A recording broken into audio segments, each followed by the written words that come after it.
What a great lesson in that. The idea that you take, there's a rule, it's called the 80-20 rule. And in the 80-20 rule, it says everything that you have, all of your stuff, 20% of it is what you use.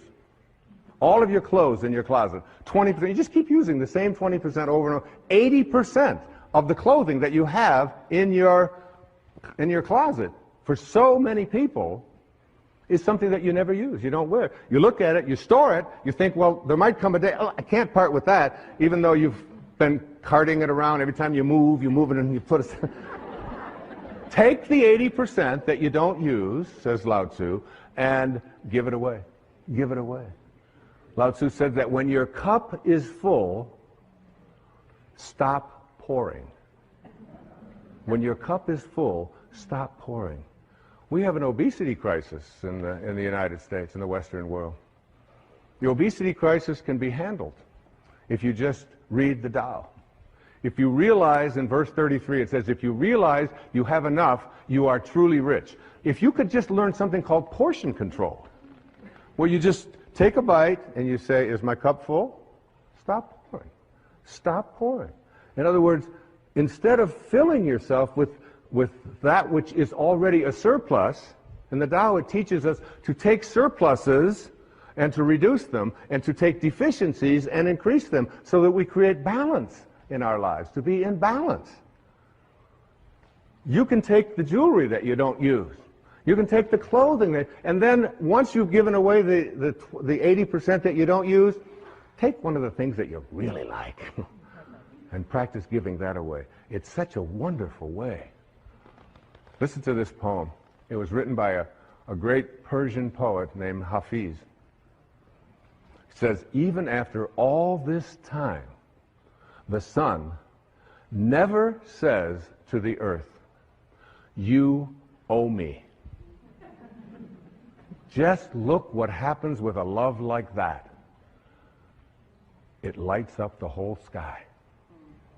It lights up the whole sky. There's no owing. There's no owing. You don't have to be, you can practice living a state of contentment. This was so powerful for me. You just can't imagine how good it felt for one entire year to walk through every day and say, I'm content. I'm content. I start out every morning of my life. The first words, Hafiz says, if there's only one prayer that you say every day, make it thank you. Just say thank you. That's how I start. Wake up, thank you, God. Thank you. Thank you, Source. Thank you, Tao. Whatever you want to call. The opening line of the Tao says, the Tao that can be named is not the Tao. As soon as you put a name on it, it dissolves. There's no name for it. It's just endlessly, invisibly, constantly in a state of creating out of a state of love. I asked if I could have water on the stage. They did it. They figured it out. There's Now, I'm going to try to get some of this water, okay? So you get down here and you just, I'm going to just scoop this up. And okay, now tighter you hold it, the less chance you have of doing anything with it, isn't it? How can I experience water? The way to experience water is to just get soft, just get unbending. And there it is. That's what water is. The minute I grasp it, the minute I try, and Lao Tzu is saying the same thing is true in everything in your life. The more you grasp, the more you try to hold on to it, the more you try to be rigid with it, the less control you have of it. The softer you are, the less rigid you are, the more flexible you are as a person, the more you can accomplish. Here are 3 suggestions for implementing the ideas of this chapter. 1. Set aside multiple times during your day to stop and ask yourself this key question. Right now, in what I am about to say or do my desires stem from my lower or my higher self? The ego is all about self-serving, ownership, winning, judging, and so on. The higher self is about serving, loving, and being in a non-judgmental state of peace. Ask yourself this question and create the opportunity to align yourself more fully with God. You then have access to the same powers of manifestation as your source of being. This question, when honestly explored, helps you align with the power to fulfill your wishes and desires. You don't need to abolish your ego animal nature. You do need to keep it tamed, but it isn't allowed to overshadow or destroy your spirit. Give your divine nature a chance by asking yourself this question. Right now, in what I am about to say or do my desires stem from my lower or my higher self? A very important question. Second suggestion. Spend some of your quiet meditation time visualizing a tiny spark of awareness glowing within your being. Practice seeing this God portion of yourself expanding its glow within your mind. See it growing into a personally satisfying size. Continue this expansion exercise, sensing the spark and glow as your God essence. You will begin acting from this inner God-realized image. And the third suggestion, use these affirmations frequently. I am all-knowing. I am all-powerful. I am unlimited. This helps you banish doubt and refer to this portion of yourself that lives in a spiritual world of no restrictions. Simply affirm to yourself without explaining to others or demonstrating pride in what you're doing. You are ridding yourself of ego-dominated mental messages that continue to want to convince you that you are primarily your body and its five senses. And here is a display quote from the book of Philippians, Philippians 2, verses 5 and 6. Quote, "Let this mind be in you, which was also in Christ Jesus, who, being in the form of God, did not consider it robbery to be equal with God." As your awareness increases that you are a God-realized being, you will welcome it as the central focus of your life. The concept of your higher self will gradually evolve into your highest self, which is truly omniscient, almighty, and capable of producing miracles. Here you will see a new reality, a majestic idea of yourself that previously seemed inconceivable. Your highest self is described in the pronouncement in the display quote that I just read, written by St. Paul in his letters to the Philippians in the New Testament. You move from being a spark or a fragment of God to being able to assert that I am God, and not feel as if you're committing blasphemy or a cardinal sin by such a declaration. Here, the idea that you are equal with God was promoted by Jesus Christ, and you are encouraged by him to let this mind be in you. This isn't the God created by humans, the ego-driven deity who plays favorites and requires ostentatious places of worship, has temper tantrums, demands reparations, and is filled with rage, punishing those who do not do his bidding. Not even close. I am speaking here of the creative source of all being, a God who is responsible for creating the miraculous movement from non-being to being, a God who is formless, who does nothing, yet leaves nothing undone, a God who is everywhere. This is a divine invisible presence that's within you. This idea is at the basis of all great spiritual teaching throughout all time. When you are this God, your essence of pure love, it is all you have to give away. And when you realign yourself in this vein, once again quoting Jesus the Christ, quote, "With men, this is impossible, but with God, all things are possible." Now, all things are possible leaves out nothing, including your ability to fulfill any and all wishes that are aligned with God. You may find it difficult at first to be able to assert to yourself that I am God, but when you put it into the context of God as love, and pure love allows you to be almighty, all-knowing, and God-realized, you will, I assure you, begin to regain the omnipotence that is your essence from the moment of your transition from non-being or spirit to being, that is human. In the Vedanta, the ancient pre-Christian teachings, we are reminded that we are not a part of, but identical with, that absolute spirit of the world. This is your highest self. It's indeed a towering assumption, but one, if used in context and alignment with the creative source of all, that is the key to mastering the ability to live a life of your own wishes being fulfilled. After all, with God as you, and you as God, all things are possible. Being peaceful is what your higher self wants. It's what transforming your life is all about.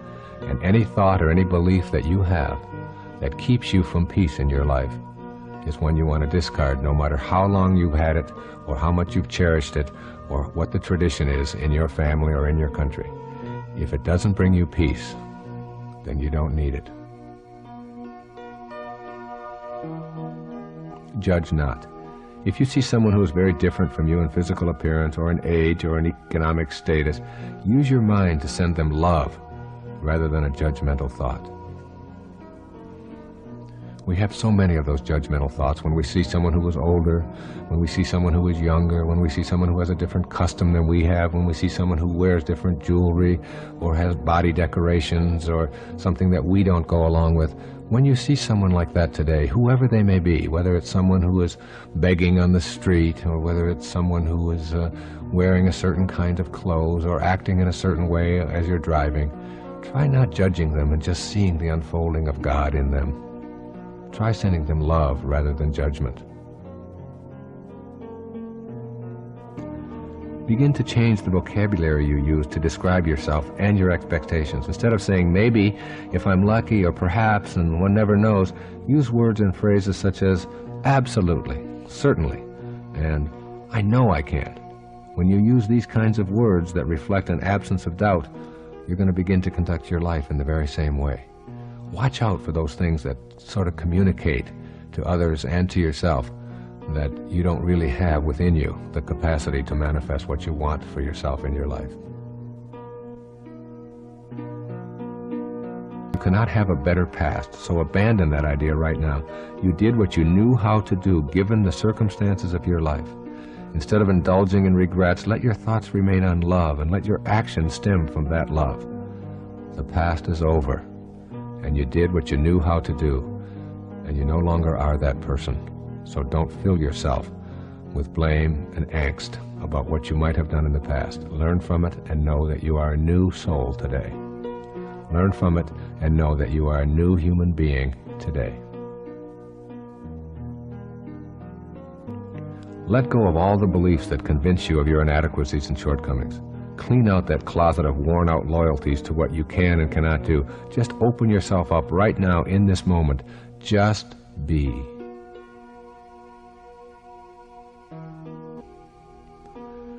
Spend a day silently reciting the word love whenever you encounter another human being. This practice has such a positive effect that you may choose to use it as a silent background mantra throughout your day. Just repeat over and over inwardly, love, love, love, and just say it. If you say it 100 times, you're going to begin to feel the expression emanating and radiating outward from yourself. Make an attempt to shift your career objectives from self-absorption to a calling. Use your talents and your special interests to fulfill your service with your calling. Your life work will take on a dramatic shift toward abundance, and you're going to begin to feel that you are on purpose. You have a calling. You are here for a heroic mission.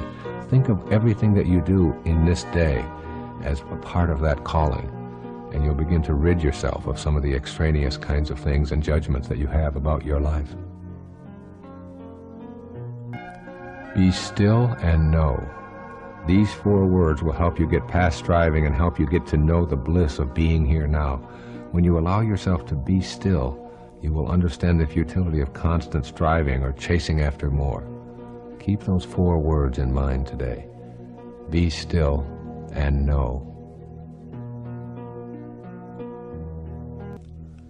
Notice the acts of kindness that other people do rather than their wrongdoing. We're all good and decent and loving souls, but we occasionally get lost. When you can focus on the good in another and hold that in your mind, you're acting from your higher self. And this is called transforming your life. Spend special moments in awe of the miracle that life truly is. Awe is the loving appreciation for God's work in the presence of the divine intelligence. Be in awe. One of the nicest things about the universe is that it pays the highest interest rate of any bank on our planet. The universe gives 20 to 25% interest. If you send out $1,000 worth of love, you get back about $1,300 every time. You get your 1,000 back just to prove that what goes around comes around. And then you get a bonus. And the bonus is there just to remind you, this is the way to behave. toward everyone. When you give something out into the universe, you get it back. In the simplest form, if somebody's walking down the street with a scowl on their face and you say, "Good morning, how are you this morning? Here's a newspaper for you," or whatever it is, and you just say something pleasant and loving and nice, you will see something pleasant and nice come back to you most of the time. If you don't, then that's a test. That's not a, "See, I told you it's not right." That's just your test. Most of the time, it will come back to you. A smile, you'll see, and you will feel better. Now, in the simplest form, that's what it is. That even applies to financial things. I remember a few years ago, my secretary was just all concerned about her income taxes, and she owed $500 more on her taxes, and it was the 14th of April. And she didn't know what she was going to do, and she didn't want to have to take out a loan and all of this. And I said, "Look, you've done so many great things for me this year. Here's $500. I'll just pay those taxes. I don't have any problem with it. I'll pay it. It won't affect me one way or the other." It wasn't really any great big gesture or magnanimous thing for me to do. It was just what seemed to be the right thing to do. The next day in the mail comes a check for $570 from Greece for an article that I had written for Family Circle magazine like 5 years before. It had been held up in some transaction in Greece, and there it was. The $500 back plus $70 as a bonus. That principle applies all the time for me in my life, I have found. And I didn't know that 10 years ago. I didn't know that if you give it away, it's like it's that circuitous nature of how each cell works. Remember the electrons that are circling around? They all just keep coming back. Everything just keeps coming back. And it works. And we are, when you think of an endless universe, we're still just tiny little cells. The same principle is working. But getting people who have been conditioned to believe that it's the bottom line and it's profits, and if I don't see it, then I don't believe it. And so in this technological, externally oriented, fast-paced kind of hectic society that we have created, we tend to forget some basic human principles. I tell people over and over again, your opinions are trivial. The opinions that you have about all the things and all the most profound problems in the world are essentially trivial, and they make almost no difference what your opinion is. It's your commitment to it that really makes all the difference in the world. You take the most profound problem in the world and understand that you're trivializing it by having an opinion about it. And you take the tiniest, most insignificant problem in the world, and if you have a commitment to doing something about it, that's the most profound thing you can do. We just talked briefly about something else that I think is very important, and that is the importance of modeling, or being an example. The highest place you can get to is be the person who whatever it is that comes out of your mouth is what is. And that's the purest form of sanity there is. That's the highest place you can get to, where whatever you say is what you follow through on. And that precludes maybe exaggerating for making a point or something like that. When you let something come out of your mouth, or when you behave in a certain way, that it is consistent always with the beliefs that you have. You're going to exaggerate something that doesn't need to be exaggerated. And you stop yourself. This is the place I'm at now in my life, where I'm trying to do this more and more, working at this, where I might have just exaggerated by a number or something. 2 million books were sold last week instead of 150,000 or whatever it is. And stop yourself. Like the need to distort your reality. Where does that come from? Why do you need to do that? No one cares. It doesn't make any difference. So that when you're doing that, usually if you're lying in any way, you know when you're doing it that it's a distortion. And after a while, if you distort enough, it becomes a habit. And correcting that habit and really going to work on that, whether you call it integrity or whether you call it the ability to live by example, and being a model, like with your children, it's so important to live what it is that you say rather than to be something different for them or try to pretend that you're something different than you are. I don't just get up in front of an audience, or I don't just sit down and write about something that's nice for you, but I don't have to do that. I am it. And what I've written in Gifts from Icus and The Sky's the Limit, particularly in the Raising Children book, is what I am living each day of my life. Getting yourself to that point, that important integrity point, where what comes out of you is exactly what is in the world, and that if you're going to try to be persuasive or be a leader or make a difference in the world, then you do that by modeling, by providing an example up and down the line. And anytime you detract from that example, then you are not being authentic. And being authentic is a part of being enlightened, and it's very important to have that concept down cold. You can't be cheating on your income tax and punishing your children for being dishonest and be an authentic, enlightened person at the same time. You can't be blowing cigarettes in their face and telling them about the evils of addiction and be an enlightened, authentic person. This is one of my most favorite quotes from The Power of Awareness. That which you feel yourself to be, you are. And you are given that which you are. So assume the feeling that would be yours were you already in possession of your wish. And your wish must be realized. So live in the feeling of being the one you want to be, and that you shall be. Every feeling makes a subconscious impression.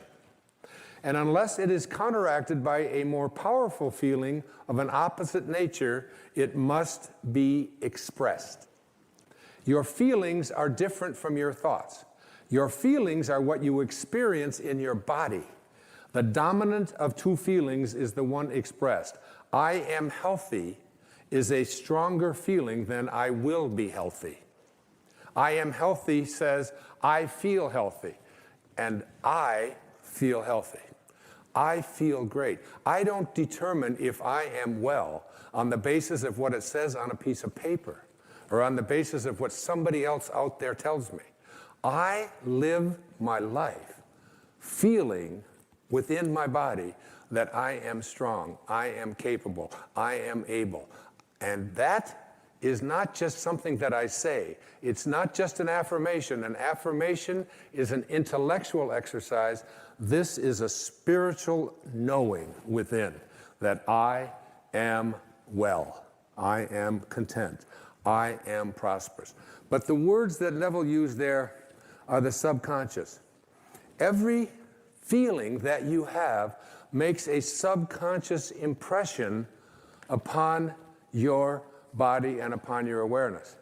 Now, you need to understand the subconscious mind of yours. Your subconscious mind rules your life.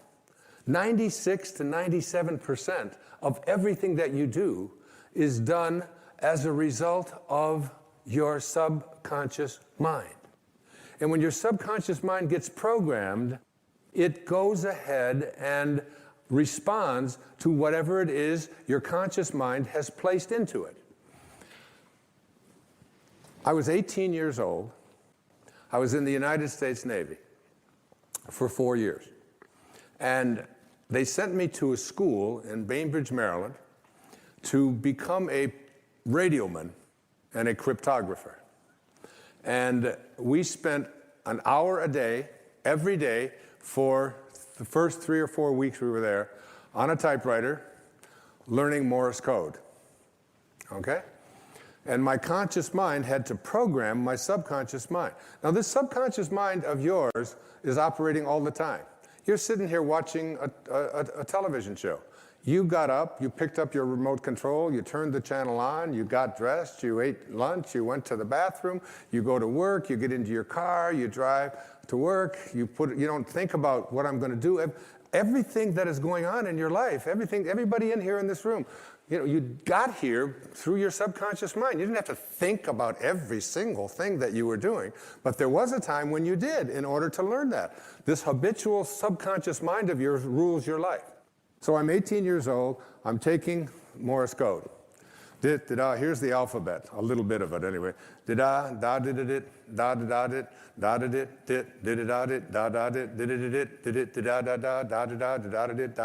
da da da da da. That's A through P. Check it out. That's 53 years ago. And my subconscious mind is still keeping track of the da-da-da-da-da-da-da-da-da-da. You're doing the same thing, only you don't use Morse code, but you've programmed your subconscious mind with da-da-da-da-da-da-da, I can't do that, da-da-da-da-da-da, I'm not very attractive, da-da-da-da-da-da, I'm overweight, da-da-da-da-da-da-da-da, I can't make things happen, and it's da-da-da-da-da-da-da, it's still there, 53 years later, and you go through your life with this subconscious programming with an awareness that you are not in charge. You're not able to extend or transcend this way of thinking. This subconscious mind of yours is most impacted by your feelings. A change of feeling is a change of destiny. A change of feeling is a change of destiny. Write it down. Stick it on the wall next to your bed. If you came into where I sleep, you would see that. I look at that all the time. I want to practice putting into my subconscious mind the assumption of the feeling of what it is that I would like to attract into my life as if it already existed, and to feel it, not just to think it, but to feel it. Neville's law of assumption says this: if this assumption about what you would like to become is persisted in until it becomes your dominant feeling, the attainment of your ideal is absolutely inevitable. You must first assume the feeling of a wish fulfilled in all aspects of your life. So you have to say to yourself, what does it feel like to be prosperous? What does it feel like to be content? What does it feel like to be well? When I speak about inspiration and purpose, I frequently hear people ask, but what if I don't really know what would inspire me? Or, how do I find my purpose when nothing seems to resonate with me at the level of bliss you speak about? That's why this particular part of this program and the following ones are dedicated to my heartfelt answers to these questions, which seem most bothersome to those who'd really love to heed their ultimate calling. Just the mere act of questioning our ability to live an inspired life represents resistance that we need to examine because it implies that we're deficient in our spiritual quest. Of course, nothing could be further from the truth. In the world of spirit from whence we came, there are no deficits, no lacks or shortages, and there's definitely no such thing as purposelessness. This is an intelligent system that we're a part of. We're divine beings who are a piece of the entire pie of creation. By questioning our ability to activate a connection to inspiration, we give evidence of our lack of belief in our divinity. With this minor reproach in mind, I'll now explain ways to believe in and connect with your ultimate calling. First, in order to put to rest any question regarding your personal right to live an inspired life, we must claim our own divinity, all of us. The fundamental truth each of us needs to affirm is, I am a divine creation. All creation has purpose. I am here to be like God. We should tattoo this statement on our consciousness and wear it proudly. We must begin the process of getting in spirit with a firm declaration from which we never waver. Once we've accepted this, we can move on to knowing why we're here and what inspires us. We can begin to trust in the intelligence that beats our heart 50 or 60 times every minute and at the same time turns the earth once every 24 hours, keeps the planets aligned, and creates every millisecond. Our job is to be as much like the source of all beings as we can be. And the nagging question about what inspires us and why we're here dissolves in this grand desire. Once we declare our holy divine nature to be our essence, rather than something to be verified, it all seems so obvious. The journey to feeling purposeful and inspired begins by seeking to be like God in all of our thoughts and all of our actions. Every one of us is capable of being inspired every day of our life. After all, this is our entitlement, offered by God, with whom we collaborated before ever arriving here in the first place. Blocking the bliss of inspiration. Basically, we have two choices for meeting any problem that seems to be blocking us from the bliss of inspiration. The first is the way of frailty, in which we assure ourselves that we're weak and incapable. Frustration, grief, fears, and tears are the hallmarks of this choice, wherein we attempt to cure a wrong with another wrong. The frailty method multiplies tensions by focusing on what's missing, and often invites the advice of others in an attempt to resolve our inner tension and lack of inspiration. The second choice is to go within and know that at our core, beyond all physical and mental factors, there resides the spirit that's always connected to God. Any problem, and I emphasize any problem, represents our inability to consciously connect to our source in the moment. With a conscious connection, we don't seek the advice of others. We seek information. So our decisions are made between ourselves and our Creator. We frequently have quiet interchanges with God, and we know and trust that spiritual guidance is available as an alignment of energy. When we feel inspired, we recognize that we need to make a vibrational adjustment that puts our thoughts and behaviors back in alignment with the desire to be inspired. Then, when this realignment takes place, we can laugh at the folly of seeking something outside of ourselves, such as an activity or a job, to inspire us. By simply realigning and harmonizing with Spirit, we let inspiration blossom in the field of harmony. Listening to the voice of God. When we make the decision to become a being of sharing and practice keeping our thoughts harmonized with Spirit energy on a daily basis, our purpose will not only find us, it will chase after us wherever we go. Since we've become aligned with our Creator, we won't be able to escape it. You see, when we live as much of life as possible in God realization, nothing can go wrong. What and who we need will surface, and we'll notice that we can't escape feeling that something much greater than our individual life is at work within us and around us. Our number one relationship must be to this creative energy of God.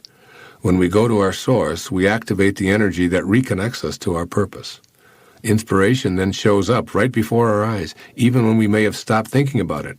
Our purpose manifests in many ways and won't be limited to a career slot. In fact, it's often something that requires us to leave a particular kind of employment to pursue something we'd never even considered before. We must trust that inspiration is already here. It only eludes us because we've disconnected in some way from the Spirit that was and always will be our essence. Just as the state of your life is a reflection of your state of mind, so too is the state of the world a reflection of our collective state of mind. Understanding this leads to knowing that we are capable of creating a world of real magic in the same way that I have been encouraging you to create real magic in your own individual life. The universe we live in works in exactly the same way as the universe that is within us. In order to create a world of real magic, it is necessary to know within that this is your job to accomplish. You cannot resign in anguish if others refuse to see the light. Know that you can radiate outwardly all of the messages in this tape and create the kind of real magical world that you envision. One of your biggest challenges may be in refusing to sit in judgment of those things which you perceive to be wrong or imperfect. The perceived inequities in the world are truly part of the perfection of the universe, but so is your desire to end them. If you stand way back in your mind, you will note that a revolution of spiritual dimensions is taking place right now. The Berlin Wall was built to last 1,000 years, yet today it is nothing more than a relic of an ancient non-spiritual past. That shrine of tyranny is but one of many that are toppling faster than we can update the history books. There is a new collective consciousness in the minds of people, and a new spiritual awareness is spreading throughout humanity. Nothing can stop it, for nothing is more powerful than an idea whose time has come. Communism, which insists upon atheism from its subjects, has been declared an international failure. Rulers can remove the outer places of worship, but the inner place, that invisible corner of freedom that is ever present in each of us, cannot be legislated. In China, where more than 1 billion souls are temporarily residing, 1 million of those souls face tanks to demonstrate their desire for freedom. And while the messengers can temporarily be imprisoned, the message cannot be halted. These changes are all taking place in the minds of individuals and spreading to other individuals to form a collective consciousness. Once the ideas become present in a large enough number of us, they become our reality. This number is called a critical mass. The force cannot be stopped. Some will try, but they will be swept away by the power of an idea whose time has come. The changes in the world are not restricted to political realignments and new nuclear policies. A new spiritual consciousness toward our environment has manifested itself into action as well. The idea that we should treat the earth with sacred reverence is being translated into physical realities. You are seeing the fruits of these thoughts blooming everywhere. All of the changes that you see taking place around you, which reflect a growing concern for the individual, for a peaceful, safe, harmonious world, are part of a glorious revolution that is taking place first and most importantly in our thoughts. You are a part of that process. Whatever thoughts you have can and will be spread to those around you. You influence the physical world with your thoughts. Of that you should be most convinced having listened to this tape. If this revolution, this new way of being, is to take hold and overcome all of the remaining non-spirituality that infects the world, it will have to reach a critical mass in all areas of our existence. The most important question to be asking yourself as you look to find your own place in this spiritual revolution is, how do I see the world I live in? If you want, you can deny the spiritual revolution I have described, and instead see a world that is slowly but surely deteriorating into a non-spiritual morass. That will be your experience of the world you live in. Yet those who see the light of the world view the dark spots as merely potential light. Where is your place in the spiritual revolution? You are here on purpose to help make these changes manifest more profoundly and permanently into the consciousness of all of mankind. Your place in this revolution will solidify if you fill yourself with love. You must be able to radiate outward all that you are gaining in your spiritual consciousness. You have the power to do just that if you make that choice. As you do this on your own personal and local level, you will find yourself expanding and reaching more and more people. That is precisely what has been happening with all of the spiritual revolution changes that you see around you. You are truly the world, and your thoughts do make all the difference in this world. Have reverence for your mind. Treat your invisible inner reality with sacred, blissful appreciation. In all that I have said about creating real magic, nothing is more important than your coming into contact with the higher part of yourself. At first, you will very likely reject this notion of yourself as a miracle worker in the worldwide realm of real magic. Increasingly, however, people are believing in their own divinity and trusting in the divine wisdom that created them. They are helping to create the spiritual revolution that is now occurring. You, one person with a vision, are like a pebble in a stream, moving ever outward to infinity, impacting on all who come into contact with that ripple, which creates the spiritual world I believe in so strongly. You make all the difference in the world. Your presence here is a divine necessity, perfect and purposeful. This is your miracle-making in action. By aligning yourself with your spiritual side first rather than secondarily, you will radiate out that peace that is within. You will not be dissuaded from your mission just because others are not with you. You will stay focused on what you are for in all areas of your life. The bad news, the emphasis in the media on tragedy and pessimism will not capture your attention. You will note these as areas for improvement, but your inner divine self will be noting also how many acts of healing, kindness, and friendliness outnumber those of suffering. It truly thrills me that I have been able to create this work on real magic from within my mind. It has been a magical journey for me. I shiver inside with the awareness that it can make a difference in your life and in the entire physical world we are all immersed in. My closing quotation is from the ancient writer Philo. Households, cities, countries, and nations have enjoyed great happiness when a single individual has taken heed of the good and beautiful. Such people do not only liberate themselves, they fill those they meet with a free mind. You are that single individual, becoming a spiritual being and taking heed of the good and the beautiful. You will indeed fill yourself and those around you with a new freedom in their minds, the freedom to create real magic. God bless you.